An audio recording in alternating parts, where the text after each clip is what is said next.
right, good morning, everybody. Today is Wednesday, March 2nd, 2016, and this is Before the First Cup with Jules here on UCY.TV. Happy Wednesday, everyone.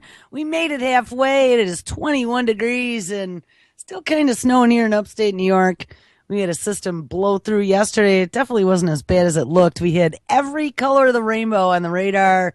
There was green, yellow, orange, purple, pink, and blue. It was pretty incredible. All in a spectrum between New York State and Canada. It was beautiful. But I thought we were going to get an ice storm. It kept getting to me, and then it would kind of spread out again, and we just got an inch maybe. So, you know what? Upstate New York and an inch of snow will survive. Spring is coming soon anyway, so I'm pretty excited. So where did we leave off yesterday? We titled the show Two Devolution Studies Unquestioningly Following Authority. We looked at a few really disturbing things. One, of course, was the good old Milgram experiment that they've redone again and tested out to see how people would react if they were given orders and then thought that they were actually carrying out those orders, even to the extent where people were injured at the receiving end of those orders. People still, the majority of them followed orders blindly. But the story before that was even more disturbing, I think, because it was a study on how people blindly follow authority figures, but in this case it was a robot. And it had even been proven before the experiments happened in a couple different ways that the robot was defective. It was an emergency robot. They had the robot give wrong instructions or seem broken or whatever, and then they faked a fire. And they had this emergency robot flashing bright lights that said emergency, emergency, and waving white arms pointing toward a back door closet or something in the middle of a fire. And every single one of the participants in that study, every single one of them that were there in person, not when they did the experiment on the computer too, and there were different results, but in person, in the heat of the moment, when they really thought that it was an emergency, regardless of the fact whether or not they knew that robot was broken, they followed the directions. That's very disturbing to me because that proves that we have been conditioned, and it's very hard to break conditioning. Conditioning is like an addiction. You know, we talk about addictions all the time. Our favorite is dopamine because we're addicted to dopamine everywhere with all of our 21st century devices. But being dependent is also an addiction, at least from my observations. Not thinking for yourself is being lazy, but you become dependent upon those who think for you, right? They become your second brain. And as you don't exercise your brain anymore, it gets flabby. Then you always depend upon someone else to do your thinking. And they want us to be that way because ever increasingly our devices are going to be augmenting our ability to think, right? I saw a study. I think I might have linked it yesterday. I don't know. My bifocals don't work too well in the morning. My eyes are half closed and the lights are too bright. It's hard. It's hard to look. I'm doing the head up, down, up, down, up, down to get it just right. There was a story that not only, that not only had talked about how we now have the attention span of a goldfish. I mean, I've talked about this story so many times. There was actually a Microsoft study that proved that it was our devices that caused us to go from 9 seconds to 6 seconds. And I mean, even back in the late 90s when I was doing technical training, I had 1,700 people I was responsible for every month. Coast to coast, California, Toronto, Buffalo, and Miami. Those were my 4 places, 1,700 salespeople.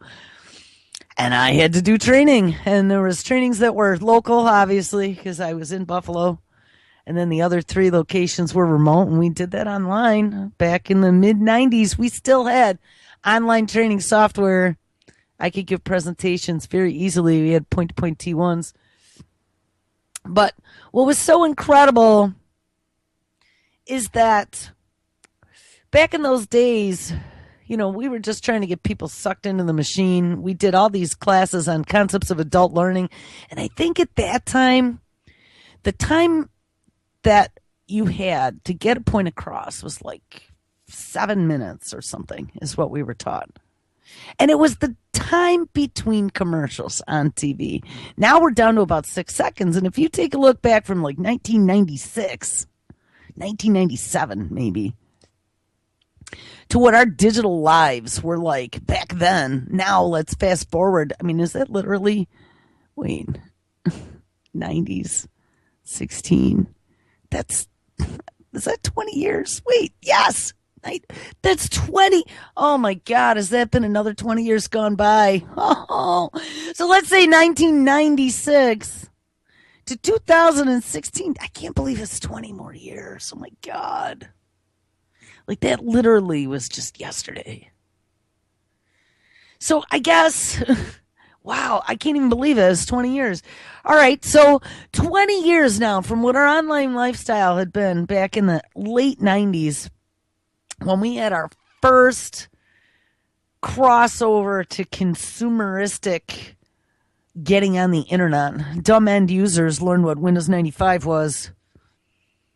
Plug and play, quotation marks. That promise never really happened. I mean, it was better than it used to be, but we only had a few modes of interaction still at that time. I remember back in those days, but this is because I worked for a tech company, a tech distributor. I mean, I had access to any hardware, any software you could possibly imagine. I could get my hands on anything that nobody could get their hands on. I mean, there still wasn't like online commerce really happening at that time. We were the back end, but I had a parallel port. It plugged into your printer port on your computer, black and white camera. And I had, I don't even know, back in those days, maybe it was a 33.6 modem, dial-up modem. My sister lived in New York City, so I got us both one for Christmas one year. And we were using this old tool called ICQ. If you remember, it was a chat tool. But the one thing that you could do with that chat tool is get your IP address. There hadn't been a way for dumb end users to get your IP. So we literally would do video conferencing with these black and white cameras, and when you moved, you couldn't talk because the movement in the image would cut out the voice, so you could either talk or you could move.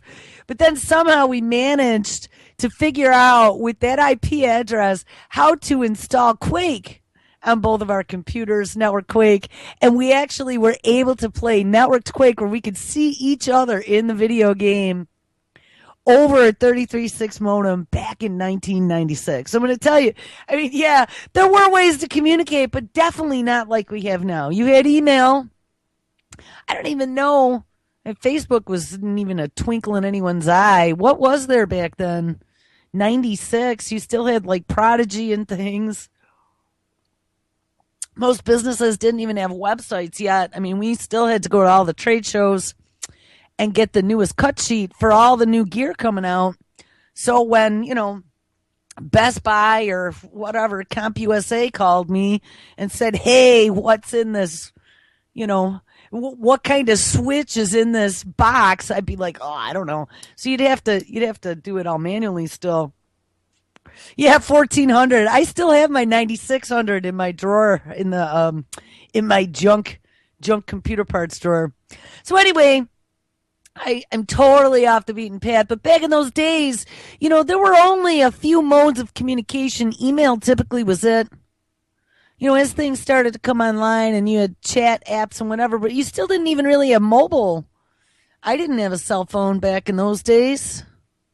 I had first started playing with, I think I mentioned back a week or so ago, HP came out with a PDA 1.0 monochrome. Thing was as big as like a brick, like literally the size. It wasn't as thick as, but it was as long as a brick. It was like your little pocket sub roll or something. But, I mean, there wasn't anything you could do with it. You didn't have wireless. You didn't have 802.11 wireless everywhere. You didn't have 3G cellular. So things still hadn't caught up. They even back in those days, they'd come out with tablets back in the 90s, but tablets didn't fly either. People didn't like touchscreen. Nobody saw a use for a tablet. Why would I need a tablet? And I still had my CRT monitor. There was no LCD except for on your notebook computer. And notebook computers in those days still cost like 26. Actually, I think 2,600 was when they came down. They were probably like $3,000. Texas Instruments, I think, had the cheapest notebooks at that time at Fujitsu. Anyway, so there really wasn't a lot of communicating going on between people. So the adult attention span, as we had learned, was about 7 minutes time between commercials because we were still focusing on the television as our single point of entertainment and information. And maybe a little bit of email, but not like this multi-point from every direction 24/7 to the point of overwhelming your brain where you can't even soak up facts anymore. And I get to that point. I get to that point now between all the stuff that we do here with the network and all the shows and all the news. And I think I just saw the other day, I literally have 22 I thought it was only like 10, but maybe Facebook said it was 22 pages that I admin on Facebook. Which I don't even know how that's possible, but maybe. And then the whole Pigmind project, all the news, all the sorting, all the playlists, the websites, whatever. And, I try and catch that news every day, at least to hit the headlines. And I got to tell you, there's been so much insanity over the last, I don't know, I said 48 hours. Someone in chat last night said, no, it's been the last 2 weeks. All I know is that there has been so much going on. And then add to that the election mayhem, craziness, circus. I can't even, I can look at the headlines and 99% of them don't even register anymore. Is it because I'm overwhelmed? Is it because we've seen it all before and we know that it's just a bunch of lies and circuses? What is it? Is it that our brain chemicals are so overwhelmed? And I mean, I think we had done some stories on this way back quite a few months ago about how when information comes faster and faster, your memory gets worse and worse. And I wonder if that isn't part of what they're trying to do. They don't want us. When you have the circus like I was going to call it Fat Tuesday. Super Tuesday yesterday. And all the insanity and the punching back and forth in the comments. And then they slip a Willie in somewhere in the background. Like, I don't know. Were we test firing nuclear missiles off of California the other day? Oh, yes. You know what? We were. But hey, nobody saw that one. I don't know. If anybody wants to hit those headlines, be my eyes and ears. Go to www.pigmindnews.com. That website is a work of art. That's something we spent a couple years building, tweaking, tooling. That actually is the same framework as UCY. Just tweaked differently. But scroll down to the bottom, you will see the first 50 headlines, hit scroll or load more, and you'll see the next 50. It's at least a good way, since I haven't been able to do it as well as I should be. It's a good way to keep up on at least what lunacy is going around. So you guys could give me a hand there. Tip me off when you see something I should be paying attention to. So anyway, back to digital dependence. Whittling away at human memory. So we did do a story on this. So not only has the attention span gone from like 7 minutes in the 90s to about 9 or 6 seconds now, less than that of a goldfish because of our devices, but digital dependence is, quote, eroding human memory. And over-reliance on using computers and search engines is weakening people's memories, according to a study. It has showed that many people use computers instead of memorizing information. Many adults who could still recall their phone numbers from childhood could not remember their current work number or the phone numbers of family members. Maria Wimber of the University of Birmingham said the trend of looking up information, quote, prevents the buildup of long-term memories. And remember, they've been doing heavy-duty research into the brain, the development of the brain, the development of memories, how to suck those memories out, how to implant new memories. And I mean, that is no longer stuff of science fiction. So if they can figure out how to get us to forget things, and then they find an easy way to put things back in there, wouldn't that be such a useful tool for the unruly masses that are going to find themselves here very shortly without jobs because the robots took them all and on some sort of guaranteed income to make them happy as the world turns into an apocalypse around them. Didn't we read that yesterday? We did. We read that yesterday. Oh, the study, which examines the memory habits of 6,000 adults in the UK, France, Germany, Italy, Spain, Belgium, the Netherlands, and Luxembourg, found more than 1/3 would turn first to their computers to recall information instead of using their own brains. But the survey suggests relying on a computer in this way has a long-term impact on the development of memories because such push-button information can often be immediately forgotten.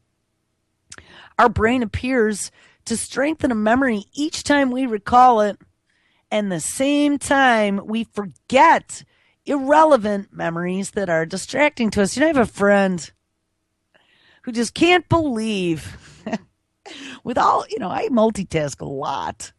And as I'm working on 10 other things, I'm probably having a conversation with somebody. It's not hard to do. 20 years in the tech industry. It's even been longer than that now. So I was in the middle of my career 20 years ago. So I don't know, 30, 25 here. I'm still young. 25 years in the tech industry. And I did like 5 years of those. We're calling tech support. Oh my God. Looking up products, doing troubleshooting was just horrible. You get pretty good at your fingers, both hands working independently and the brain and the mouth working independently, and they're all doing things, and the eyes all bouncing around multiple monitors. You get good at that. It was a lot of years of training, but my friend just gets almost nose out of joint when maybe something that was said 5 weeks ago at 3:00 in the morning. Wow, all I want to do is go to bed, and I got 6 more things to do. Maybe I don't remember. What? You don't remember? I told you all about it.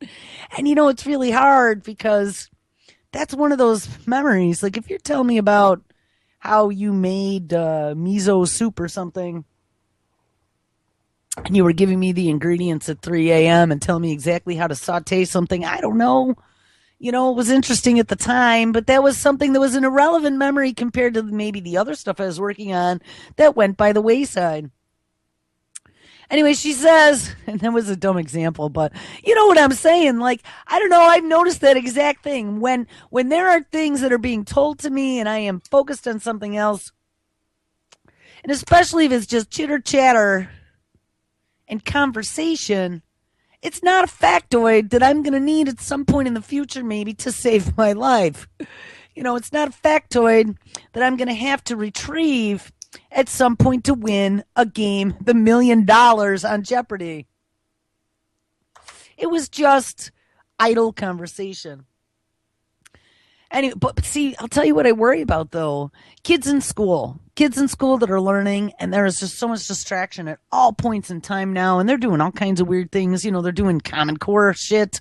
They're doing computer learning. Google is inserting questions at the ends of their online tests.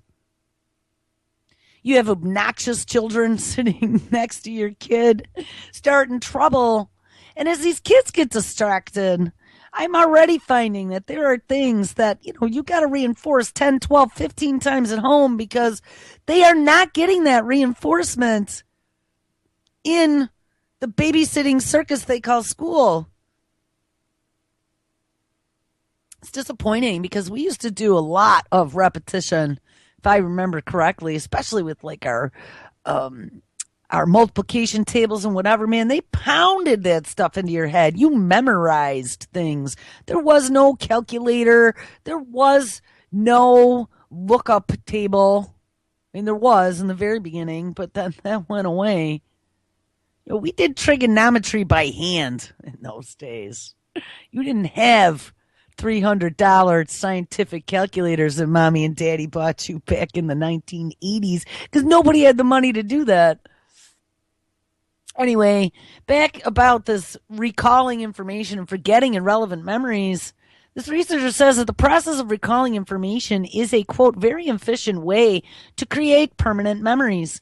In contrast, passively repeating information, such as repeatedly looking it up on the internet, does not create a solid, lasting trace in the same way. And yeah, there was something else that we had learned was the concepts of adult learning. There are all kinds of different ways that people learn things, and one is hands-on. Now, I did training for seasoned salespeople, so we would just do our monthly updates on all the new technologies and products coming. But I also did the new hire training, and that was an 8-week class that people had to take with me. I wrote the manual on that too. I have my whole new hire training manual. I might even have a copy here somewhere still. 8 weeks you had to spend with me every single day for 4 hours. I did the morning, and then our sales team, teaching them how to sell things, did the afternoon for 4 hours. And yes, imagine that, 8 weeks, 4 hours a day with me, locked in a room. And it was all right. We had 30 some odd people per class. But I taught salespeople who had previously worked at Banana Republic. By the end of that 8 weeks, they were building their own PCs.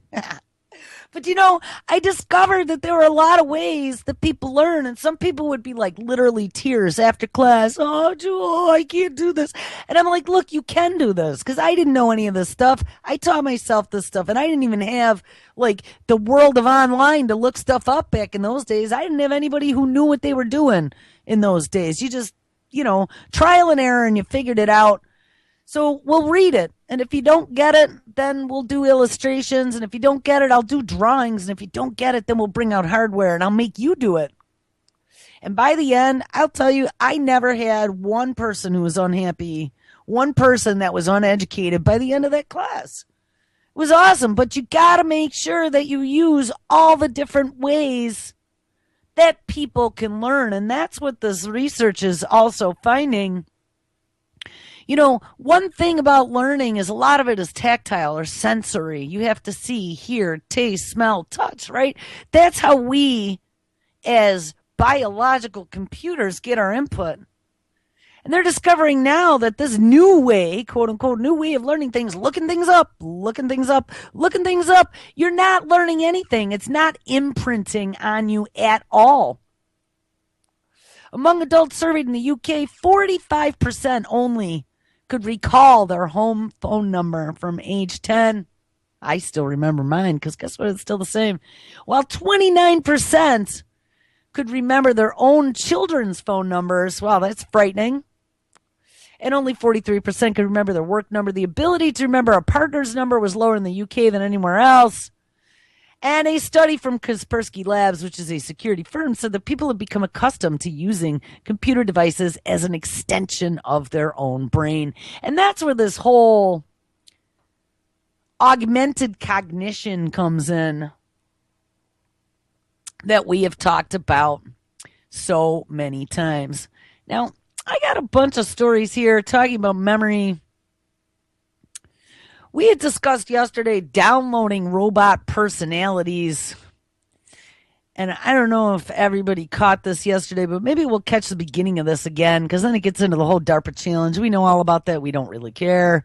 Runaway screaming from any humanoid-looking robots. That's all I have to say. Google patent system that could one day download the personality of a celebrity or even a deceased loved one to a robot. We discussed this yesterday. They've been talking about uploading to the machine a couple days before, and now we're talking about downloading to the machine. It's all a part of that 2045 project. Google has developed a system to allow robots to download new personalities online, and the system would allow machines to download them in a similar way to an app and even have a different personality for each user.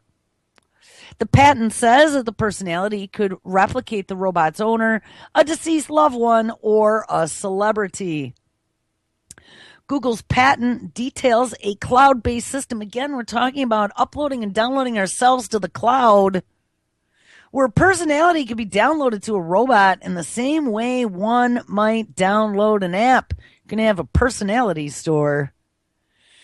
The robot personality may also be modifiable within a base personality construct to provide states or moods representing transitory conditions of happiness, fear, surprise, perplexion, and alarm, thoughtfulness, and derision, and so forth, states the patent. Friends will even be able to clone their robots and swap aspects of their personality. How frightening is that? Hopefully you don't have a stalker out there. They could get their creepy sex bot and just download your personality. And then you don't need to worry about the creepy guy who is stalking you. So friends will be able to clone their robots. The personality and the state may be shared with other robots so as to clone this robot within another device or devices. And that almost makes me think of the Wii. If you remember, in the Wii video game, you had the Mii, and you could swap Miis with your friends' Wiis. I never actually did that, but my sister had a Mii. So anyway, back to this downloading of robot. In this manner, a user may travel to another city and download within a robot in that city the personality and state matching the user's home location robot. So basically, you could travel without traveling. You could appear without appearing just by uploading and downloading yourself into a robot in another location. The robot personality thereby becomes transportable or transferable. The firm also explains, quote, the disclosure relates to a robot imbued with a personality or personalities. And personality may be thought of as personification in a sense of human characteristics or qualities attributed to a non-human thing. Like, how scary is this? A robot can be programmed to provide a desired look as well as an interactability for the robot, which may be subject to change by the user or by the robot itself, such that the robot interface is customized to provide a desired personality for the robot. That sounds like a lot of legal mumbo jumbo. Google already owns several firms developing robotic technology, including the Atlas. Yes, Atlas. 6.2 feet of metal with plastic body that can run, walk, jump, and even open doors. And it is owned by Google. Now, even better than that,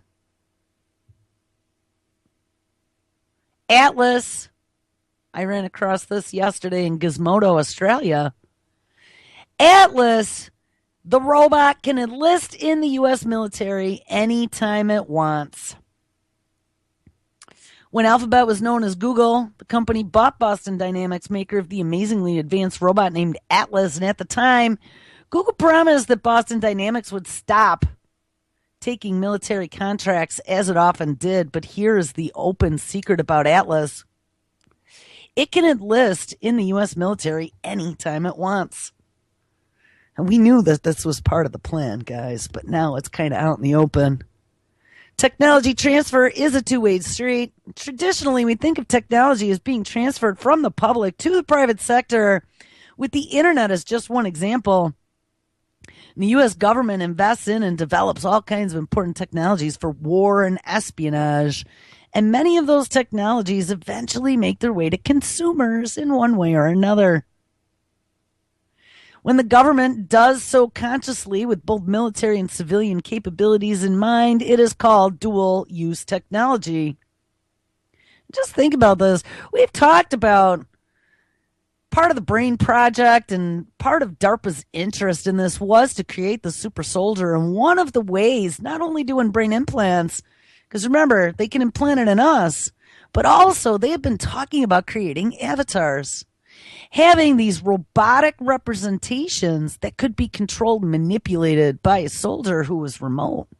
Whether it be like they're doing right now with remote controlling drones from a little room on the other side of the world and bombing people, or whether it be being able to control and manipulate some sort of robotic device that is carrying the weapon and moving into insurgent territory. You know, today it might be remote control. Tomorrow it might be literally upload yourself into that device. And if you get blown up, hey, you're already saved in the cloud. So don't worry about it. We'll just download you into a new body. Again, if anyone's ever seen the new Battlestar Galactica, not the one from the 70s, that's exactly what happened every time you got killed. You just reincarnated with the same robot body and you downloaded different location. All right, anyway, so it's called dual use tech when it's both military and civilian. And because a company might not actively pursue military contracts does not mean that the U.S. military cannot buy and perhaps improve upon technology that is being developed by private companies. That's something that they don't mention in here at all, is how many former DARPA employees, like DARPA Dan and Regina Duggan, directors, have moved over to Google because guess what? They're over there. DARPA Google, I call them DARPA Google because they work in very close connection with each other. This article makes it sound like, oh, there's this tech company over here, and oh, there's the military over here. And if this tech company develops this technology, well, they could fill out a request for proposal and bid upon a contract for the military. And that is not how this relationship works. Don't let them fool you. I think we've documented that pretty well through past episodes. The defense community sees this as more crucial than ever as the government is spending on research and development has plummeted. Yeah, because you know why? Because they're sprinkling it all at these corporations and universities to get them to create the evil science. Then they spin it off to a private company, make lots of money on the IPO, and then get them to bid on the government contract. About 1/3 of R&D is being done by private industry in the U.S. now after World War II, and 2/3 have been done by the U.S. government, and now it is the reverse. In 2014, just after Boston Dynamics was acquired by Google, DARPA's director, and I can never say her name, Arati Prakabar, we've listened to a few interviews by her, was asked about whether the agency saw Google as a competitor, and I remember this interview, for developing high-tech machines, humanoid robots or otherwise, and she says, quote, Google and we are worried about the problems of the world. She's the same one that talked about unleashing the synthetic biology to test terraforming Mars here on Earth to clean up some of the horrifying pollution that we have. This is the same chick. She says, Google and we are worried about the problems of the world. They are going to try and go make money on it. And that's what they do as a private company. And we're going to try to deal with it from the perspective of national interest, says Prekabar. I want to harvest what they and many, many others are investing in and drive that technology forward. That term harvest, of course, means that they're going to use the off-the-shelf technology of any private company as they like. Off-the-shelf being technology that is available to practically anyone, and driving technology forward can easily mean building humanoid robots to help U.S. soldiers one day. And whether these robots carry guns or are involved in offensive capabilities of any kind of scares people, many of whom are only half joking. I know I'm not. Are only half joking when they make gifs of Atlas, getting fed up and destroying all of humanity.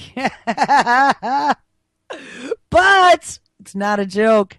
But it's an issue that society must grapple with very, very soon.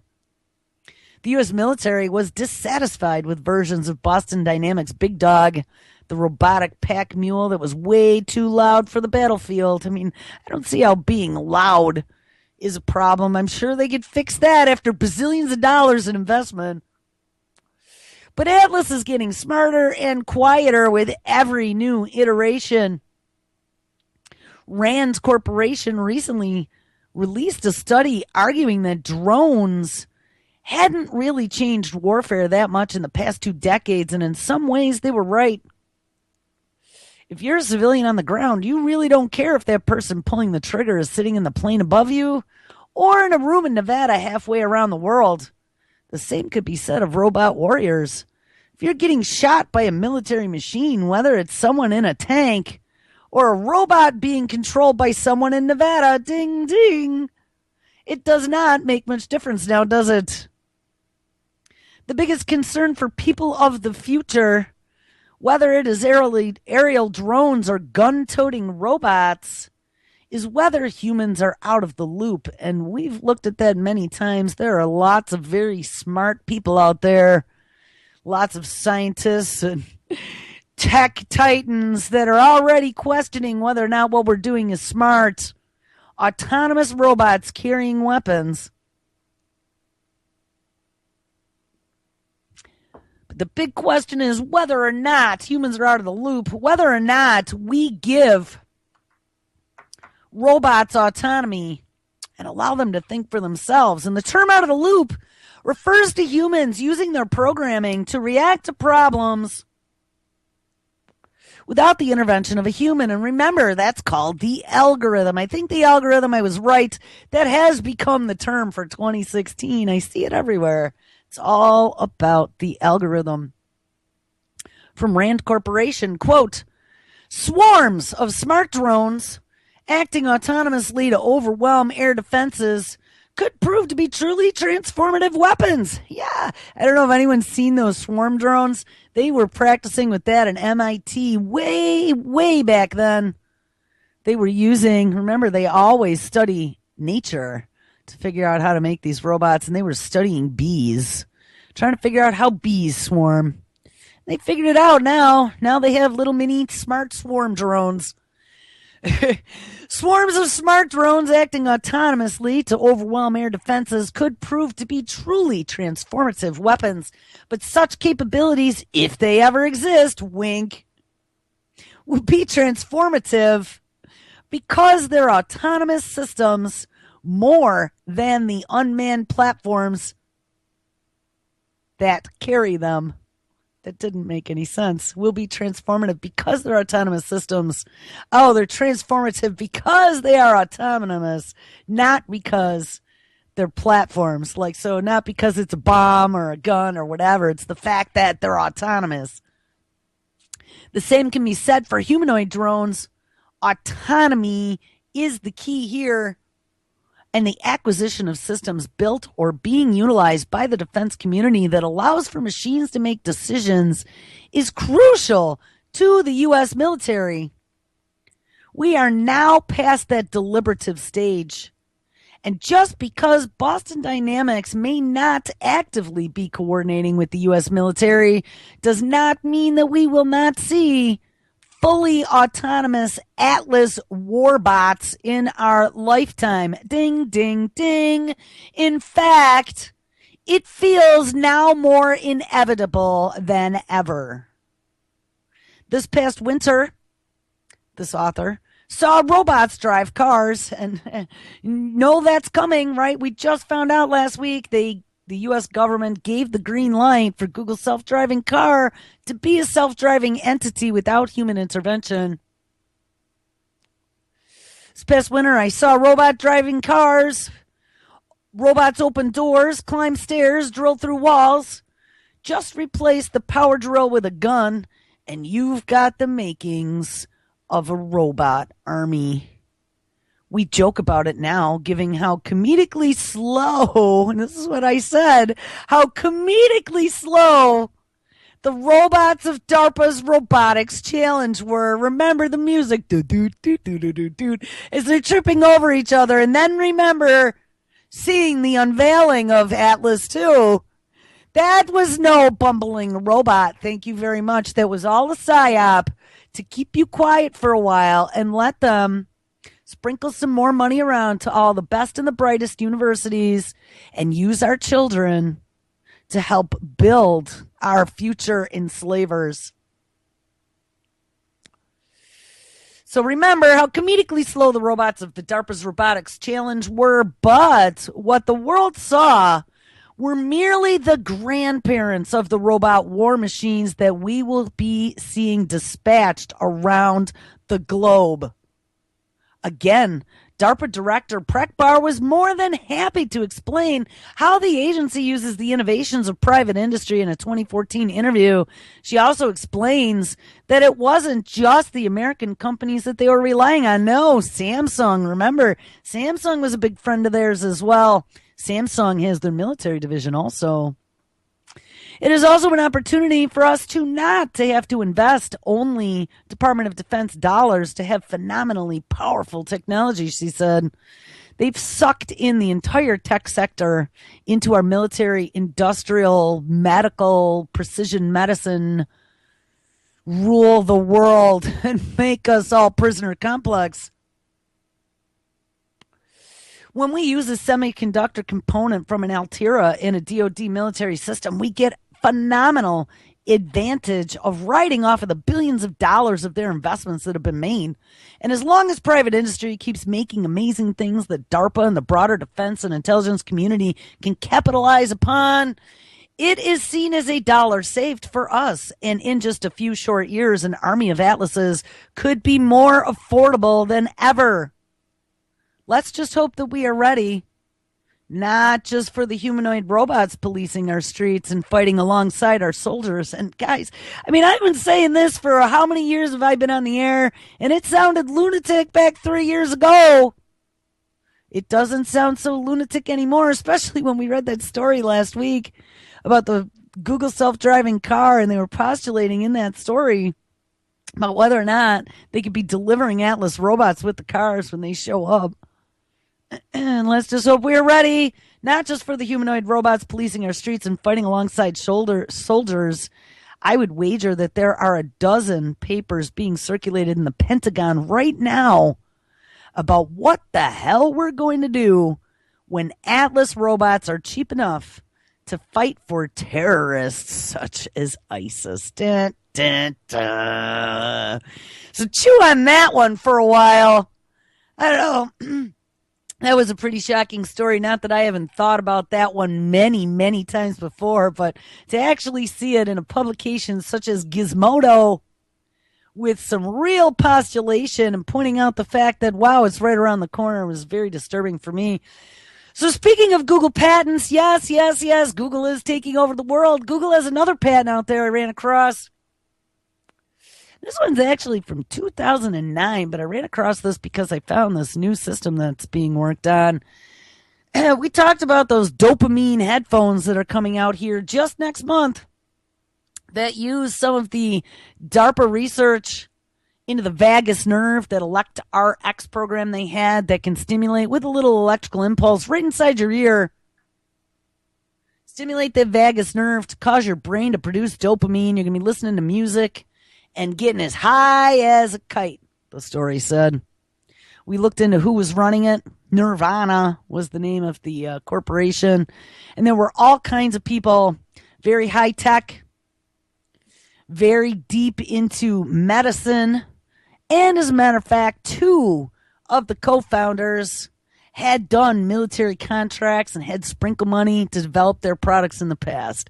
One worked for Star Wars and the other one worked for thawing out frozen people.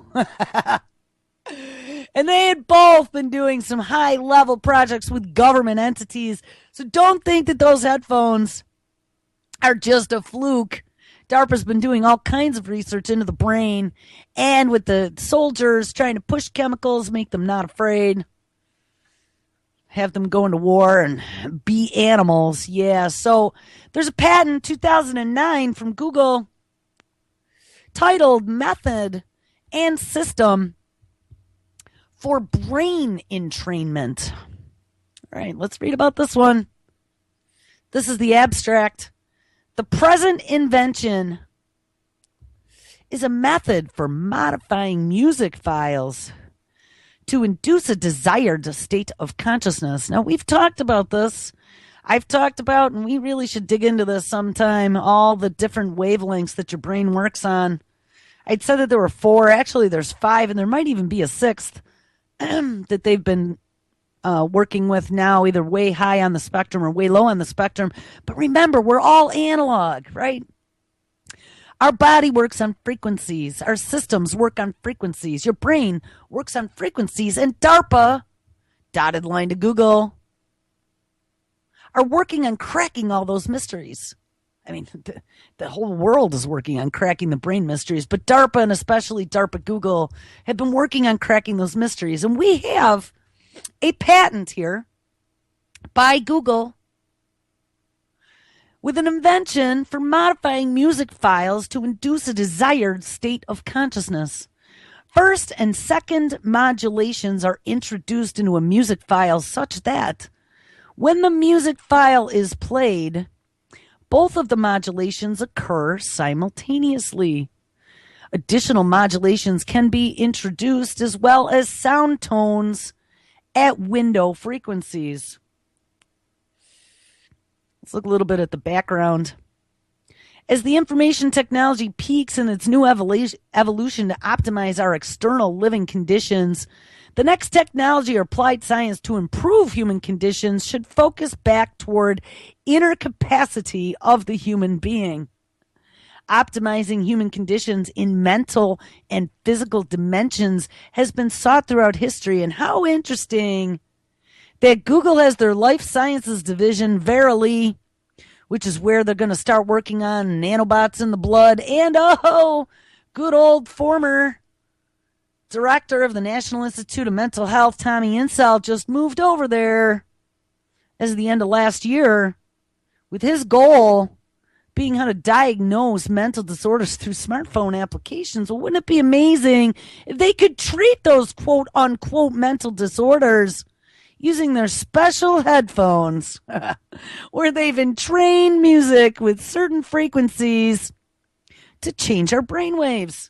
It's amazing, amazing, amazing that Google has a patent on this. With all the advancement in modern science and technology, this heavily sought goal can be realized and applicable for a wide spectrum of the population. This present invention includes safe and effective ways to improve brain function, and the present invention uses digitally edited music files to entrain the listener's brain functions toward more efficient and healthier brain functions simply by listening to one's favorite music. Brain entrainment is to change one's brain state to a desired brain state by experiencing an entrainment method. And the idea of brain entrainment has been used throughout our history as well as our daily living. And I mean, yeah, you can do your own brain entrainment by doing something as simple as heavy breathing with your eyes closed, relaxation techniques, yoga, meditation, drink some alcohol, smoke some pot. You're going to change the way your brain works and put yourself into a different mental state. I mean, just listen to some of your favorite music. I've said this for a long time. We talked about this. I actually have a story on it. Music is very important, and it does affect our brains. But the fact that we're going to have someone like Google reprogramming music with tones or whatever to be able to cause brain entrainment, and who the hell knows what else, what whispering things they're putting into our minds. Nobody cares. Jump off the bridge. I mean, this is just frightening to me. Brain entrainment is to change one's brain state to a desired brain state by experiencing an entrainment method. And the idea of brain entrainment, of course, has been used throughout history as well as our daily living, listening to music, watching a movie, dancing, playing sports, meditation, reading, drinking coffee or alcohol, enjoying a hobby, etc. are some examples that we use to change our brain state to a quote-unquote desired state. The benefits of listening to music in improving mood, attention, and stress reduction have been well validated by numerous scientific studies. In the present invention, special combinations of subtly noticeable sound effects on music of personal preference are introduced. And the listener usually does not even notice the effects, but the brain of the listener perceives the special effects subconsciously. The special sound effects carry specially arranged multiple frequencies resonating with target brain oscillation networks. Ding, ding, ding, ding, ding. The goal of the special effects is to activate the whole brain to work more harmoniously and efficiently for a targeted task. And by experiencing or listening this specially edited music repetitively, the listener's brain becomes more balanced, efficient, and healthier as the new patterns become ingrained in one's brain, habituated, learned, and formed neuroplasty. And I have a big story about neuroplasty and them being able to reprogram children's brains after they've been taught some bad behaviors, but I don't know if we're going to get to that today. We might have to get to that tomorrow. The present invention incorporates its unique entrainment methods to maximize natural synchronous activations of the whole brain to induce optimal brain states for target task activity. Other entrainment methods mostly try to maximize a dominant brain state for a target task activity by using entrainment driven by frequency or frequencies representing the dominant brain state, and the effective entrainment is achieved by using strong intensity of entrainment frequencies. One possible problem in using strong intensity is that the strong intensity may coerce some oscillators into oscillating in frequencies other than their innate natural frequencies by the brute force of entrainment. And this may result in an unnatural target brain state. This would be called a malfunction. This would be called, like, get people angry instead of relaxed. And they can be unnatural target brain states, preventing the whole brain from working as one harmonious system. Guys, I'm telling you what, we have not been off at all ever in the stuff that we've talked about. It's just that science hadn't caught up to us yet, and now it is. They actually even have the different levels that I was talking about. There's delta, theta, alpha, beta, gamma, and then there's fast and ultra fast. Delta is 0.5 to 4 hertz. Theta is 4 to 8 hertz. Alpha is 8 to 14 hertz. Beta is 12 to 30 hertz. Gamma 30 to 80 hertz. Fast 80 to 200 hertz. And ultra fast 200 to 600 hertz. Wow, that probably would make your brain short circuit at that high of a level. Maybe we'll dig into some of these brain states tomorrow, because they're all listed out here. Detailed description of the invention and the achievement of specified brain states. Yeah, you know what? I'm going to save this right here because I want to get to one more story, and we only got a couple more minutes. Speaking about entrainment, putting you into the right frame of mind to learn things. Yes, it's coming. Take the red pill. Researchers develop matrix-style brain stimulator that instantly teaches skills. Did you guys catch this one yesterday? Researchers exploring the world of neuroscience are venturing deep down the rabbit hole, creating what they claim is a new brain stimulator that can instantly improve an individual's ability to learn. Now, if you guys remember, I think it was an original Star Trek, Captain Kirk, he went to a planet and got into this thing. I think it was supposed to be Bones, but I think Kirk did it and downloaded all their history into his head. I think they did it in the Matrix too. Anyway, The startling news comes from HRL Laboratories, which compared the new device technology depicted in the movie The Matrix that showed highly advanced software instantly teaching the character Neo advanced martial arts. And in this case, they sought to transfer the skills of a professional airplane pilot to those who did not know how to fly a plane. And I actually am going to give this a shot in the last 2 minutes. If my stuff connects, we are going to listen to their video about enhancing training through neurostimulation.